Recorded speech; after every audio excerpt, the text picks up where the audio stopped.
મિત્રો કેમ છો મિત્રો? મજામાં? જય ગૌ માતા, જય ગોપાલ. મિત્રો આજે આપણે આવી ગયા છીએ માધવગીર ગૌશાળામાં. તો મિત્રો માધવગીર ગૌશાળાના ઓનર સાથે વાત કરી તો ઓનર છે માધવગીર ગૌશાળાના. તો ભાઈ કેમ છે? મજામાં. પેલા તો તમારું નામ જણાવો આખે આખું. નવલભાઈ દુધાગરા, ગોલીટા. હા.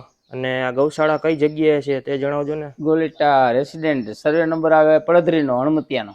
હા. અને તાલુકો?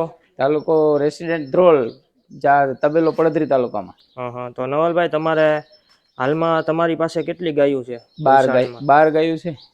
12 ગાયો છે. અને 12 ગાયોનું તમે મેનેજમેન્ટ બધું કઈ રીતે તમે કરો છો? માણસો ઉપર. હા. તો મિત્રો તમે આ બધી માધવગીર ગૌશાળાની તમે ગાયો જોઈ શકો છો.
નવલભાઈ આ તમે ગાયું એક છાપરામાં કેટલી ગાયું સમાઈ ગઈ?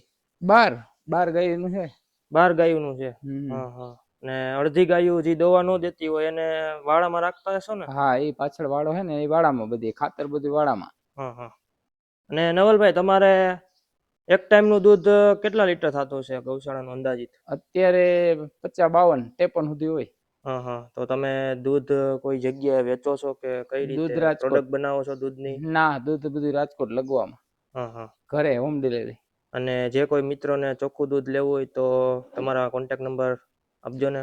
9988883790. હા. ને કઈ જગ્યાએ વેચો છો તમે? અમે તો આમ તો આખા રાજકોટમાં છૂટું બધી જગ્યાએ. હા.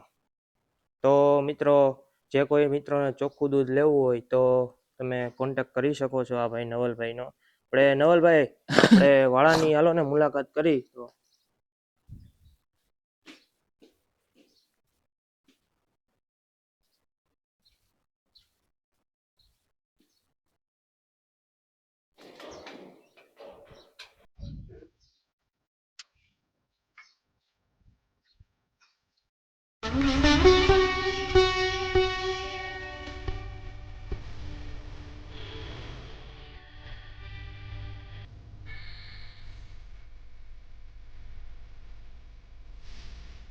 નવલભાઈ તમારે હાલમાં તમારી ગૌશાળા છે એમાં નંદી કેટલા છે તમારી પાસે? નંદી એક ચાલુ ને એક વાસડો 2 વર્ષનો થયો. હા. નંદી છે તમારી પાસે? તોખાર 198. તોખાર 198. હા. શું નામ છે? નામ એનું ભોલો. બોલાવો તો આવે? ભોલા અત્યારે નહીં આવે, ઓલી ગાય ઈશ્વર હે ને. હા. તો મિત્રો તમે ભોલો જોઈ શકો છો. ને આ કેટલા વર્ષનો થયો છે? આને એક વાળો પૂરો થયો, બીજો વાળો ચાલુ. હા. તો મિત્રો આ ભોલો તમને રંગરૂપમાં તમે જોઈ શકો છો, કાબરો છે. આ ભોલો તમને કેવો લાગ્યો તે જરૂર કોમેન્ટમાં જણાવજો.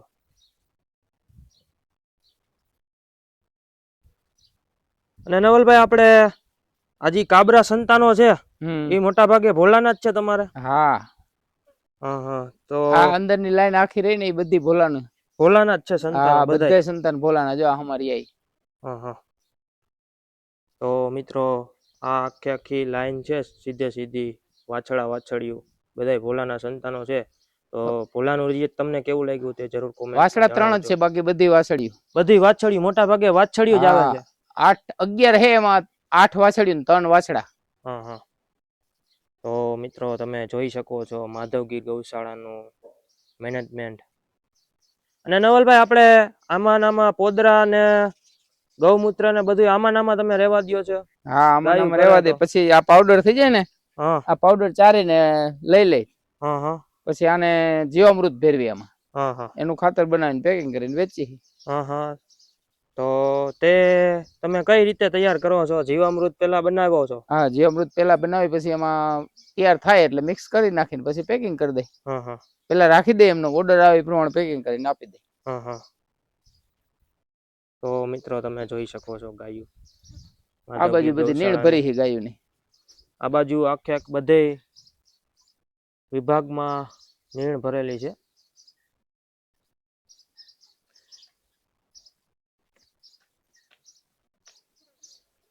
નવલભાઈ તમે ખાતર બનાવીને વેચો છો? હા. તો તે જગ્યાએ હાલો ને, કે દેખાડો ને કે તમે કઈ જગ્યાએ ખાતર બનાવો છો અને તૈયાર કરીને કઈ બેગમાં તમે વેચો છો પેકિંગ દ્વારા? જો આ ખાતર બના ચારવાની જારી મોટર ઉપર હાલે. હા બરાબર. આ જારીને પછી આમાં સ્ટોક કરવાનો. જો આ સ્ટોક કરવાનું ખાતર પડ્યું હમ એ કેરબારીયામાં જીવામૃત બનાવવાનું. હા હા. પછી ઓર્ડર આવે એ પ્રમાણે પેકિંગ કરી દે. હા હા.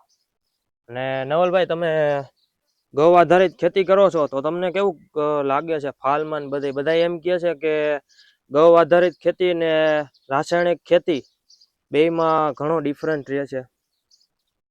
જો ગૌ આધારિત કુદરતી વસ્તુ છે. હા હા અને રાસાયણિક એ બધું આપણે એમાં ભેળસેળ કરીને કરેલું છે. હા નો ડાઉટ જમીનમાં જ્યાં સુધી તાકાત છે અને ત્યાં સુધી તમે રાસાયણિક બધું વાપરશો, તમને પૂરું ઉત્પાદન આપશે.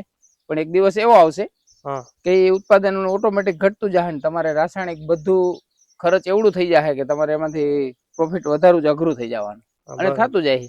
હા હા કેટલી જગ્યાએ એવા જમીન એવી બની ગઈ છે, બંજર થઈ ગઈ છે હા કે હા હવે એમાં કોઈ સંજોગે દેશી ખાતર નાખ્યા વગર થાય એમ જ નથી. હા બરાબર.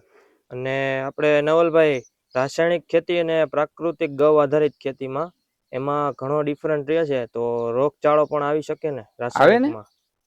રોગચાળો આવે પણ એમાં તાકાત જ એટલી હોય છોડમાં હા કે એને રોગ એટલો ઓના જેટલો નડે નહીં. કેમ હા કે હા હેઠેથી જેટલી શરીરમાં તાકાત વધારે, એનર્જી વધારે હોય હા હા એટલો રોગ માણસને ગમે એને ઓછો આવે. હા હા હાલા પોલન કોરોના બહુ આવ્યો હતો. હા હા વાડિયા મજૂર પડ્યા ને કોઈ નો આવ્યો કોરોના. હા હા વાડીએ મજૂર પડ્યા કોઈને કે જવું ન પડ્યું કે કોરોના નો આવ્યો કોઈને. આપણે બધા હુવારા હતા એ બધા કેટલા મરી હોત ગયા. બરાબર. તો મિત્રો આ માધવગીર ગૌશાળાના નવલભાઈ નું તમે કામકાજ તમે જોઈ શકો છો. તો તમને આ બધું કામકાજ કેવું લાગ્યું તે જરૂર કોમેન્ટમાં જણાવજો. અને હાલો મિત્રો ફરીથી મળશું મારા નવા વિડીયોમાં. મારી ચેનલ ગમી તો લાઈક કરજો, શેર કરજો અને સબસ્ક્રાઈબ કરજો.